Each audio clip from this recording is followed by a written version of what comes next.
Hey everyone, welcome back to Nerddom with J&J. I'm James Sharmack, and we are moving forward with the Sugar Man wave. Today we are doing one of my favorite characters from the Age of Apocalypse storyline. We are doing the Sunfire review, a character who, through most of the series, most of the storyline, is just enveloped in flame. He's a man who sees himself as a failed Ronin, more or less. He feels like he let Japan down when Apocalypse did the initial takeover, and after that nation was taken over, he just put himself in a whole lot of guilt anyway. So, here you go. Let's take a look at the text. The text says, "Scorching ionized plasma allows Sunfire to fly, protect himself, and blast his enemy." So he's not happy, obviously. And you have all the other figures in the Sugar Man wave right there. And back to the front. Looking forward to taking this guy out of the box, and we'll talk a little bit more about it. So anyway, let's take him out of the box and take a look at him. We have Sunfire out of the package, looking pretty damn cool. He has the two other arms for the Sugar Man figure, and we're gonna worry about that when we do the figure build. But let's talk about this guy right here. This guy is awesome. It's translucent all over, obviously, from translucent plastic with a few of the black lines with black sections painted in. I think that they're there for more or less medicine or whatever. Obviously, in the one or two panels where he's not on fire, he's all scarred all over. So I gotta figure that putting himself in this situation, it burns him, it gives him pain, whatever. Anyways, I've always dug that whole, I guess we'll call it a death mask he wears, for Japan or whatever. Just lets everybody know that, where he was, that he's never forgotten what happened. Anyways, I dig the figure. I'm hoping he's going to look fantastic when we do posing. See how it goes. But let's talk articulation. So his head can go back that far for flight.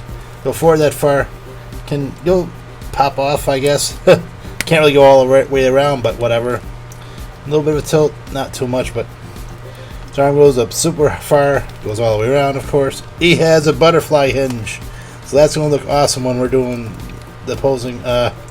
He has the bicep rotation, double joint at the elbow, and wrist rotation. Diaphragm goes back way far, because that's going to look cool during flight. Goes forward that far. This might be a Spider-Man body, but I'm not complaining. Waist rotation. Legs go part that far. Go forward and back that far. Thigh rotation, double joint at the knee. Calf rotation, forward and back on the ankle. So let's get him some poses. Let's make him look as dynamic as possible, because he's one of the more dynamic characters in the book, and he's fallen down. But we'll pick him back up and we'll put him through some poses and see how he looks.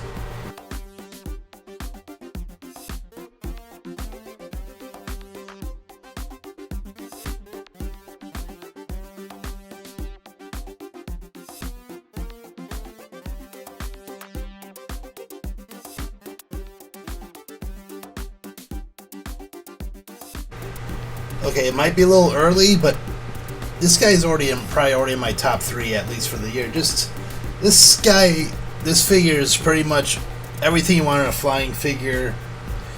Just, if you've seen the poses, obviously, so far you have. So, he's very dynamic. If they had more flying figures with, the butterfly poses, the more posability, or designed to make it work, such as this guy right here, maybe might get somewhere. I don't know, but anyways, it's been a pleasure to pose with him. I haven't really done a pose with him on the ground, because he just looks so awesome in just his flight modes, or making him hover or whatever. So yeah, this guy was made to be on a flight stand. I'm just saying. So here we have Shiro, or Sunfire as you call him, with the other two figures I've already done from the wave. And, I think Shiro is probably the best looking one, just the more dynamic one. Haven't really had a problem with him compared to the other two. And even though he is technically a reused figure, just he has so much more new added elements that make him, stand out a bit more than what we've already seen. If you guys, like, one of the other figures more, let me know in the comments below too. So of course we had to pull out the other Sunfire we have in the collection, the old, the regular universe one, just to show, there's a difference what happens between the old and the new when your country still exists and after your country gets destroyed by an omnipotent being that can, make you go literally nuclear, I guess. I mean, it's not. I like the old one, but I've always had a heart for the Age of Apocalypse one. Can you believe that is a 25-year-old design? It's insane to me, but whatever. So I'll just give you my quote-unquote flaws. I wish he had a couple more fire effects, just to make him look cooler. You could probably, we might actually, down the line try the Tony Stark rocket thing just to see how it works, but not today. Just this figure just looks fantastic. One of the best I've seen all year. This is, yes, you should buy this for your collection. I don't care who you are. Just this is going to look awesome. I don't care what collection you got. Just stick them in any of your Marvel Legends collections. I don't care. You want to stick them in your Spider-Man one, do it. Stick it in your MCU one, do it. He's just going to stand out and just look fantastic. I love posing this guy.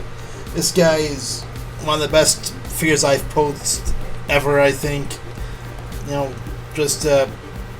He has that Spider-Man ability for posing, and who knows, we might try some Spider-Man like poses down the line.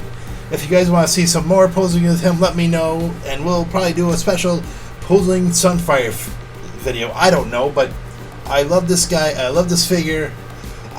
Honestly, I wasn't expecting much, just because, I'm like, it's one of my favorite characters from the storyline, one of my favorite characters in the comics, just the Age of Apocalypse Sunfire, but, they always have a way of screwing it up somehow, so I'm so happy they didn't screw it up. This guy demands that you pose him on a flight stand, no question about it. Don't just stand him around, just pose him in whatever, in a flight mode, like he's about to send a fireball, whatever. Put him in a flight stand, period. And I'm hitting the camera display. Anyways, that's it for this review. I want to thank you guys so much for watching. I always appreciate it. I hope you guys appreciated it. I hope you guys liked the posing and whatever. If you guys did like this video, I would love it if you hit that like button. It would make me a little bit happy. Next up, we are doing the Wild Child, the sidekick or spawn or little buddy to the Sabretooth of Age of Apocalypse. I'm looking forward to seeing how that works. I would have loved to see a Sabretooth figure come out for this wave, or at least, a new one. Like, obviously they have done a Sunfire before, but I don't have that one. That was like from years ago. So you have one now. I'm so happy to have them. It's going to be a standout in the collection. You guys should have them too. So anyways, my name is James Sharmack. This has been the Nerd Room with J&J. So as usual, I gotta tell you, keep on collecting and happy hunting.